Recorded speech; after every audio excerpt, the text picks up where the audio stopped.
July మాసంలో మీనరాశిలో జన్మించినటువంటి వారికి అంటే మీనరాశి జాతకులకు గోచార ఫలితాలు ఎలా ఉన్నాయో తెలుసుకుందాం. ముందుగా మీనరాశిలో జన్మించినటువంటి వారికి ఈ జూలై మాసంలో ముఖ్యమైనటువంటి గ్రహాలు చంద్రుణ్ణి మినహాయించి మిగతా గ్రహాలు మాసవారీ ఫలితాలపై బాగా ప్రభావాన్ని చూపిస్తాయి. కనుక ఈ 8 గ్రహాలు ఏ స్థానాలలో సంచరిస్తున్నాయి అనేటువంటి విషయాన్ని మనం చూసినట్టయితే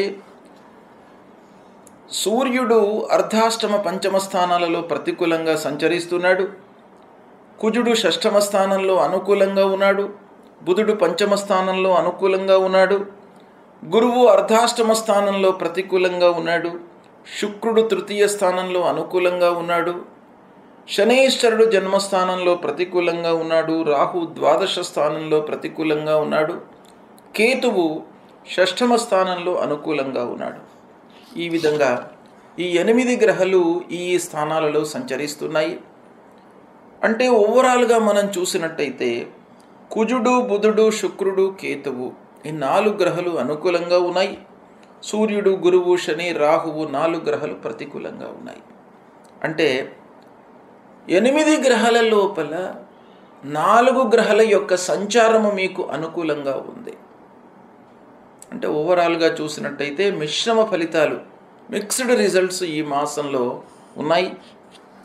కాబట్టి మిశ్రమ ఫలితాలు ఉన్నప్పుడు కొన్ని విషయాలలో మీకు మంచి, కొన్ని విషయాలలో ప్రతికూలత గోచరిస్తుంది.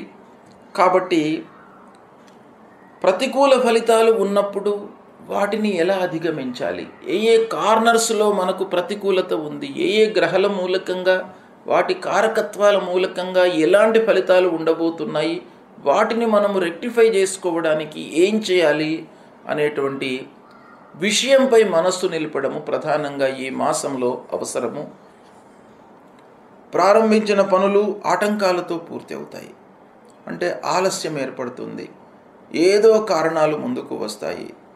మనము ఊహించినటువంటి ఆటంకాలు, ఆర్థికపరమైనటువంటి సమస్యలు, డాక్యుమెంటేషన్లో ఏవైనా ఇబ్బందులు, పనివారితో ఇబ్బందులు, ఏదో రకమైనటువంటి అకారణంగా మనకు ఆటంకాలు ముందుకు వచ్చేటువంటి అవకాశాలు ఉంటాయి. తద్వారా ఆదాయ పరిస్థితి కొంత మనకు ఇబ్బందికరంగా ఉంటుంది. పనులు చేపట్టినటువంటి పనులు సకాలంలో పూర్తి కానట్టయితే ఆర్థిక భారం పెరిగిపోతుంది మన పైన. రుణాల బారిన పడేటువంటి అవకాశాలు ఉంటాయి. అయితే ఓవరాల్గా చూసినట్టయితే పూర్వంతో పోల్చినట్టయితే, గత మాసంతో పోల్చినట్టయితే ఈ మాసంలో కొంత మెరుగైన ఫలితాలే గోచరిస్తున్నాయి. ఆర్థిక పరంగా కానివ్వండి, పనుల విషయంలో కానివ్వండి, పూర్వం కంటే కొంత మెరుగైన ఫలితాలు ఉన్నాయి. అయినప్పటికీ ముఖ్యమైనటువంటి పనులు చేసే సమయంలో మీ చేతిలో డబ్బు లేకపోవడము, రుణబాధ పెరుగుతుంది, ఇబ్బందులను ఎదుర్కోవలసి వస్తుంది. బంధువర్గం యొక్క సహాయ సహకారాలు మట్టుకు లభిస్తాయి. ఇది కొంతవరకు మీకు ప్రశాంతతను ఇచ్చేటువంటి అంశం. ఇకపోతే కొత్త పరిచయాలు ఏర్పడతాయి. సమాజంలో మంచి స్థితిలో ఉన్నటువంటి వారితో మీకు సాహచర్యం ఏర్పడుతుంది. వాళ్లతో పనులు చాలా మట్టుకు నెరవేరేటువంటి అవకాశాలు ఉన్నాయి. కార్య సాఫల్యం, భార్య పిల్లలతో సంతృప్తిగా ఉంటారు. పిల్లల విషయంలో అనుకూలమైనటువంటి ఫలితాలు ఉంటాయి. మంచి నిర్ణయాలు తీసుకుంటారు. తగిన నిర్ణయాలు తీసుకోవడం మూలకంగా వాళ్లకు ఒక మంచి భవిష్యత్తును మీరు ఇచ్చేటువంటి అవకాశాలు బాగా గోచరిస్తున్నాయి. ఉన్నత విద్యకై అనుకూలమైనటువంటి సమయము. వాహన విషయంలో కొంత జాగ్రత్త ఉన్నప్పటికీ నూతన వాహనము కొనుగోలు చేసే అవకాశాలు ఉన్నాయి. దూర ప్రయాణాలు వాయిదా పడతాయి. నలుగురిలో గౌరవ మర్యాదలకు కొంత భంగం వాటిల్లేటువంటి అవకాశం కనబడుతుంది. కనుక ఆచితూచి మాట్లాడము, నిర్ణయాలు తీసుకోవడము చాలా అవసరము. కుటుంబ పెద్దల యొక్క సహాయ సహకారాలు మట్టుకు లభిస్తాయి. ఉద్యోగస్తులకు తోటివారితో, అధికారులతో కొన్ని ఇబ్బందులు తలెత్తేటువంటి అవకాశాలు ఉన్నాయి. పనితనానికి గుర్తింపు అనేటువంటిది కొంత ఇబ్బందికరంగా ఉంటుంది ఆఫీసులో. కనుక మీరు ఏం చేయాలి? రెట్టింపు ఎఫర్ట్స్ పెట్టాలి. మీరు చేసేటువంటి పనిపైన ఫోకస్ పెట్టాలి, మనస్సు నిలపాలి, మీకు ఉన్నటువంటి స్కిల్స్ను మీరు వినియోగించాలి. చేసినట్టయితే మీకు గుర్తింపు లభిస్తుంది. ఆత్మస్థైర్యము కోల్పోకుండా చేస్తున్నటువంటి పనులపైన మనస్సు నిలపండి. ఇక వ్యాపారస్తులకు పెట్టుబడులపై మనస్సు నిలుపుతారు. కొంత వ్యాపారం కూడాను అనుకూలంగానే ఉంటుంది. అయితే ఆర్థికపరమైనటువంటి ఇబ్బందుల మూలకంగా వ్యాపారాన్ని ఎక్స్పాన్షన్ చేసేటువంటి దిశ లోపల మీరు కొన్ని ఇబ్బందులను ఎదుర్కొనేటువంటి అవకాశాలు ఉన్నాయి. కనుక ఓవరాల్గా మనం చూసినట్టయితే మిశ్రమ ఫలితాలు ఉన్నప్పటికీ కొన్ని ప్రత్యేకమైనటువంటి కార్నర్స్లో మీకు మంచి జరుగుతుంది. ఈ మాసంలో ముఖ్యంగా ఇంటి వాతావరణం అనుకూలిస్తుంది. అన్నదమ్ములు వాహనముల మూలకంగా కలిసి వస్తుంది. తర్వాత ఇంటి వాతావరణం మీకు అనుకూలించడం మూలకంగా సత్ఫలితాలను పొందేటువంటి అవకాశాలు బాగా ఉన్నాయి. వీటిని ఆచరణలో పెట్టండి, సత్ఫలితాలను పొందుతారు. గోచార రీత్యా ముఖ్యమైనటువంటి గ్రహాలు ప్రతికూలంగా సంచరిస్తున్నప్పుడు మనము కొన్ని పరిహారాలు చేసుకోవాలి. పరిహారాలలో 2 ముఖ్యమైనటువంటి కర్తవ్యాలు మనం ఆచరించాలి. ఒకటి, ఏ గ్రహనైతే మనకు ప్రతికూలంగా సంచరిస్తున్నాయో వాటిని రెక్టిఫై చేసుకోవడానికి వాటి కారకత్వాలను దృష్టిలో పెట్టుకొని మనము ఫిజికల్గా చేయడము. శని బాగాలేడు, ఆర్థికమైనటువంటి ఇబ్బందులు వచ్చే అవకాశాలు ఉంటాయి కాబట్టి దానికి ఆర్థికపరమైనటువంటి ఖర్చులను మనం తగ్గించుకోవడము, నియంత్రించుకోవడము, ఆదాయ మార్గాలను పెంచుకోవడము, వ్యాపారంలో కొంత జాగ్రత్తలు తీసుకోవడం, ఇవన్నీ కూడాను మనం చేయవలసినటువంటి విషయాలు. ఇక భగవంతుడి అనుగ్రహం కొరకై మనము పరిహారం చేసుకోవాలి. సూర్యుడు ప్రతికూలంగా ఉన్నప్పుడు సూర్య నమస్కారాలు చేయాలి. ప్రతినిత్యం కూడాను ఉదయం లేచిన తర్వాత స్నానం ఆచరించి కొద్దిగా బయటకు వచ్చి సూర్యుణ్ణి నమస్కారం చేసుకోవాలి. నమస్కార ప్రియో భానుహు అన్నారు. కాబట్టి కేవలము సూర్యుడికి నమస్కారం చేయడం మూలకంగానే మీకు సూర్యుడు అనుగ్రహిస్తాడు, ఆరోగ్యాన్ని ఇస్తాడు, మీ లోపల శక్తిని ఇస్తాడు. కాబట్టి ప్రతినిత్యం కూడాను సూర్య నమస్కారాలు చేస్తే మీకు అన్ని రకాలుగా ఆరోగ్య సమస్యలు లేకుండా మిమ్మల్ని ఆ సూర్యనారాయణుడు కాపాడుతాడు. అంతేకాకుండా సూర్యుడికి సంబంధించినటువంటి మూలమంత్రాన్ని చదువుకోండి. జపా కుసుమ సంకాశం కాశ్యపేయం మహద్యుతిం తమోరిం సర్వపాపఘ్నం ప్రణతోస్మి దివాకరం. ఈ మూలమంత్రాన్ని ప్రతినిత్యం చదువుకోండి. ఆదిత్య హృదయం వినండి. ఆదిత్య హృదయం వినడం మూలకంగా మీ లోపల స్థైర్యము, ధైర్యము వృద్ధి అవుతుంది. కాబట్టి పనిని మీరు చేసేటువంటి సమయం లోపల ధైర్యం అనేటువంటిది చాలా ముఖ్యం. ఈ పనిని నేను సాధించగలుగుతాను తప్పకుండా అనేటువంటి ఒక మనస్తత్వాన్ని మీకు ఆ సూర్యనారాయణుడు ఇస్తాడు. కాబట్టి ఆదిత్య హృదయం ప్రతినిత్యం కూడాను చదువుకోండి లేదా వినండి. ఇక అంగారకుడు ప్రతికూలంగా ఉన్నప్పుడు అంగారకుడి విషయమై సుబ్రహ్మణ్య స్వామిని అర్చించండి. సుబ్రహ్మణ్య స్వామి దేవాలయానికి వెళ్ళడము, సుబ్రహ్మణ్య స్వామిని కొలవడము, సుబ్రహ్మణ్య స్వామికి సంబంధించినటువంటి స్తోత్ర పారాయణం చేయడము, అంగారకుడి మూలమంత్రాన్ని ప్రతినిత్యం కూడాను చదువుకోవడము, ఇవి చేసినట్టయితే మీకు అంగారకుడు ప్రీతి చెంది మీ లోపల ఆ ధైర్యాన్ని, ఆటంకాలు లేకుండా, దురుసుతనాన్ని మీకు ఆపాదించకుండా మీ లోపల ఒక స్థిరమైనటువంటి మనస్సును ఇస్తాడు. కాబట్టి అంగారకుడి ప్రీత్యర్థమై ఈ పరిహారాలు చేసుకోండి. ఇక బుధుడు ముఖ్యంగా మీకు వ్యాపారం పైన, మీ విచక్షణ పైన, బుద్ధి పైన ఎక్కువ ప్రభావాన్ని చూపించేటువంటి గ్రహం. కాబట్టి ఆ మంచి ఆలోచనలు కలగడానికి, సమయస్ఫూర్తితో నిర్ణయాలు తీసుకోవడానికి ఆ బుధుడి యొక్క అనుగ్రహం కావాలి. బుధుడి యొక్క అనుగ్రహము ఎలా వస్తుంది? మీరు విష్ణుమూర్తిని ప్రతినిత్యం కూడాను కీర్తించడము, జపించడము, స్తోత్రం చేయడము, పూజించడం మూలకంగా మీకు కలుగుతుంది. కనుక ప్రతినిత్యము విష్ణు సహస్రనామ పారాయణం చేసుకోండి. తద్వారా మీకు ఒక సుఖమయమైనటువంటి జీవనాన్ని ఇస్తాడు ఆ నారాయణుడు. కాబట్టి ఆ బుధుడి ప్రీతి కొరకై విష్ణు సహస్రనామ పారాయణం చేయండి. ప్రతినిత్యము చేయండి. వీలు కానట్టయితే వారానికి ఒకసారైనా కూడాను చేయండి, లేదా వినండి. విష్ణు సహస్రనామాలు విన్నట్టయితే మీ స్థితి లోపల, మీ ఉనికి లోపల ఇబ్బంది లేకుండా మిమ్మల్ని కాపాడతాడు. అంటే హెచ్చు తగ్గులు లేకుండా మీ స్థితి ఎలానైతే ఉందో దానికి ఇంకా ఉన్నతమైనటువంటి స్థితినే మీకు ఇస్తాడు. ఇక గురువు ప్రతికూలంగా ఉన్నప్పుడు గురువు యొక్క మూలమంత్రాన్ని పఠించండి. దేవానాంచ ఋషీణాంచ గురుం కాంచన సన్నిభం వందనీయం త్రిలోకానాం తం నమామి బృహస్పతి అనేటువంటి మూలమంత్రాన్ని ప్రతినిత్యం కూడాను పఠించండి. ముఖ్యంగా గురువు ప్రతికూలంగా ఉన్నప్పుడు ప్రథమ గురువులు అయినటువంటి తల్లిదండ్రులను సేవించండి. తల్లిదండ్రుల యొక్క సేవా మూలకంగా మీకు వాళ్ళ యొక్క అనుగ్రహం లభిస్తుంది, వాళ్ళ యొక్క దీవెనలను పొందుతారు. తప్పకుండా తల్లిదండ్రులు ఒక లాభాపేక్ష లేకుండా మిమ్మల్ని ఈ స్థితికి తీసుకువచ్చి ఉంటారు. కాబట్టి వాళ్ళ యొక్క ఆలోచన, వాళ్ళ యొక్క దీవెన మీకు లభించాలి అనంటే తప్పకుండా గురువులను సేవించడము, తల్లిదండ్రులను సేవించడము ఇవి తప్పకుండా చేయండి. దత్తాత్రేయ స్వామిని కొలవండి, సుబ్రహ్మణ్య స్వామిని, దక్షిణామూర్తిని కొలవండి. ఇవి చేయడం మూలకంగా మీకు గురువు ప్రీతి చెంది ఆ గురువు మూలకంగా కలిగేటువంటి ప్రతికూలం దూరం అవుతుంది.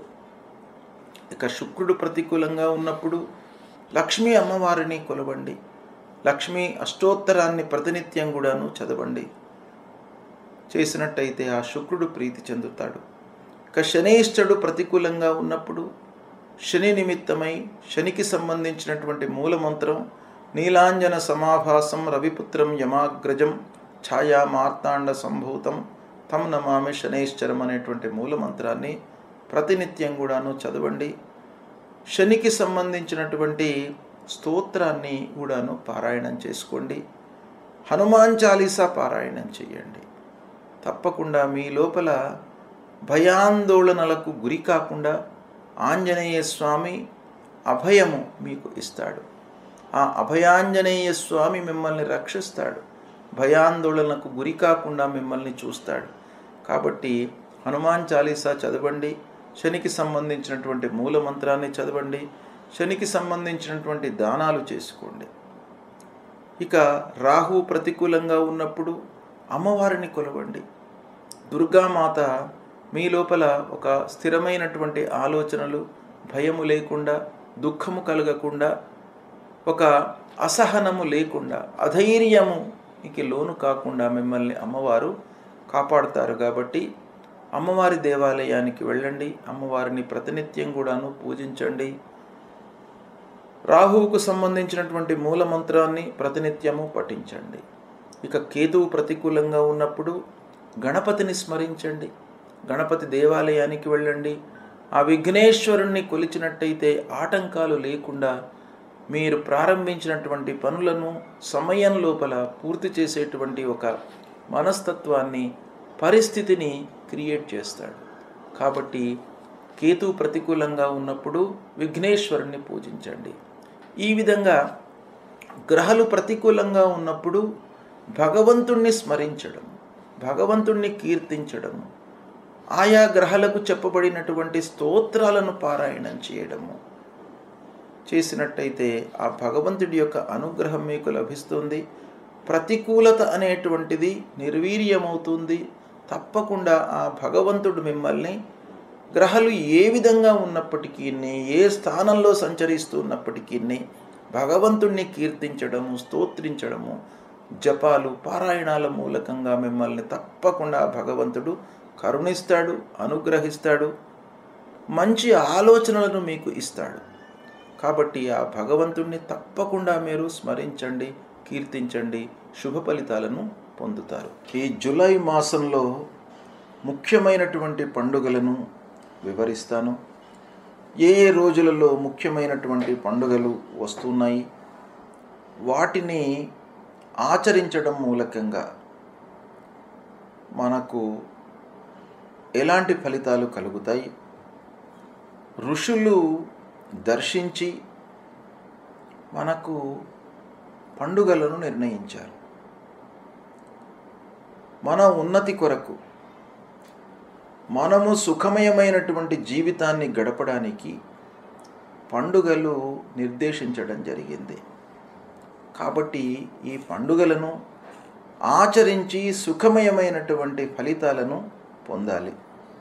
అయితే ఈ నెలలో, ఈ జూలై మాసంలో 6వ తారీఖు 6 జూలై 2025 ఆదివారం ఏకాదశి. ఈ రోజున ఉదయం 5:47 పునర్వసు కార్తీ ప్రవేశమైంది. కార్తులు ముఖ్యంగా వ్యవసాయదారులకు చాలా ముఖ్యమైనటువంటివిగా భావిస్తారు. కార్తులను దృష్టిలో పెట్టుకొని వ్యవసాయ పనులు చేస్తారు, సత్ఫలితాలను పొందుతారు. చాలా ఏళ్ల నుంచి కూడాను కార్తులు అనేటువంటివి వ్యవసాయదారులకు వర్షము,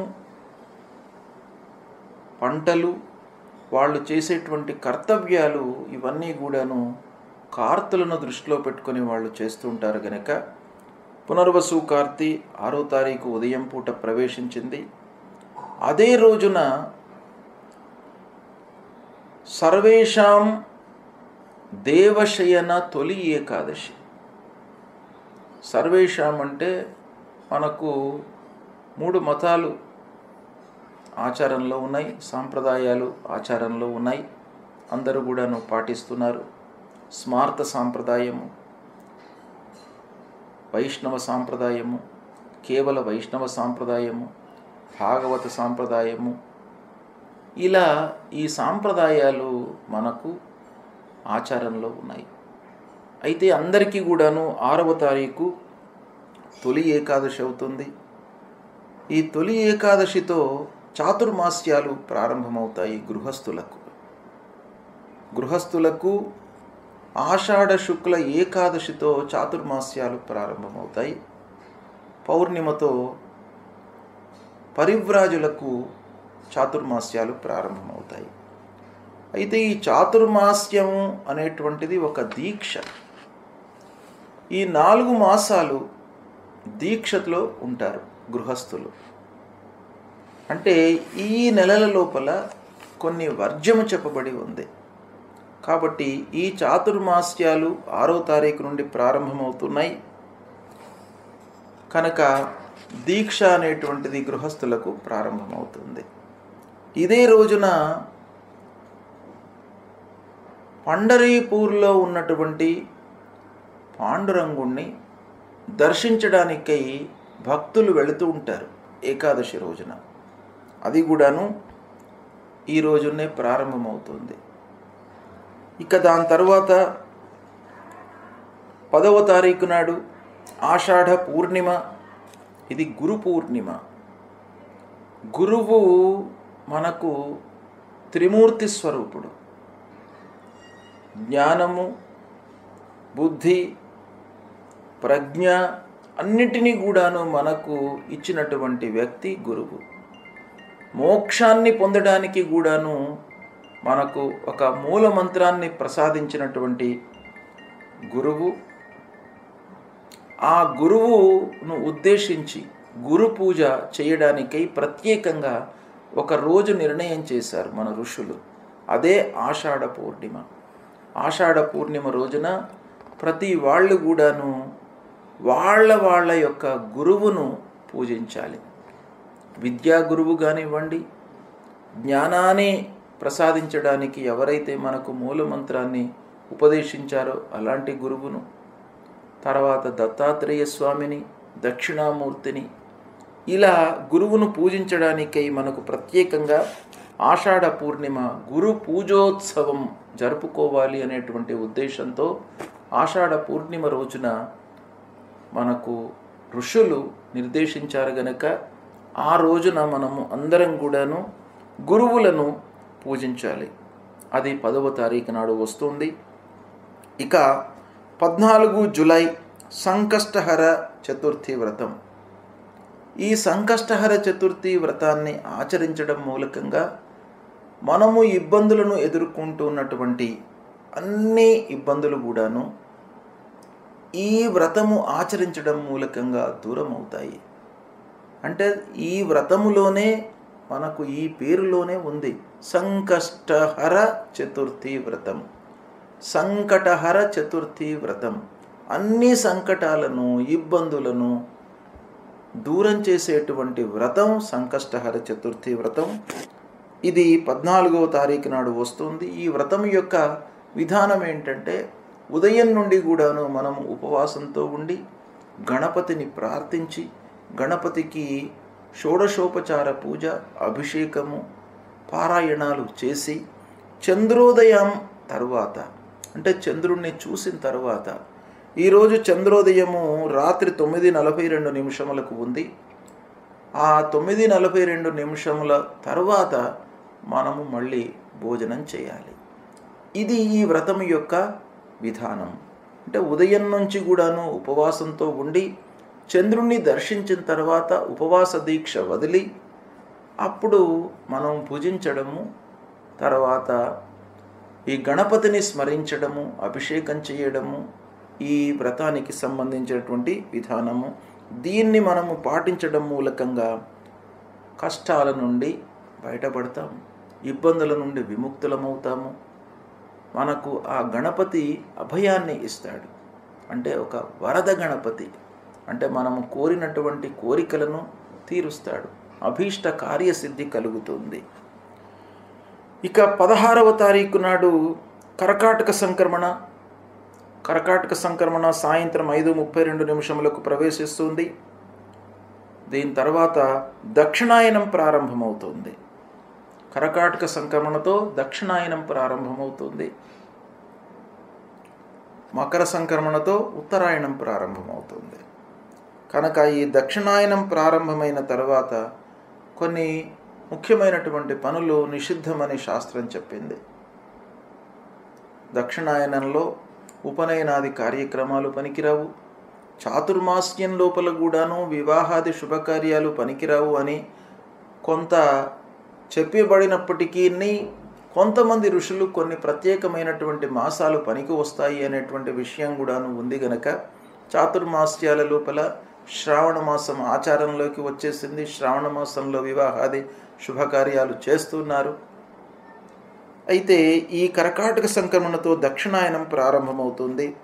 సంక్రమణ ప్రారంభమైన తర్వాత ఉదయం నుండి ఈ ప్రవేశం వరకు సంక్రమణ పుణ్యకాలం ఉంటుంది. ఈ పుణ్యకాలం లోపల పితృదేవతలను ఉద్దేశించి తర్పణాదులు సమర్పించినట్టయితే పితృదేవతలు ప్రీతి చెంది మనను అనుగ్రహిస్తారు.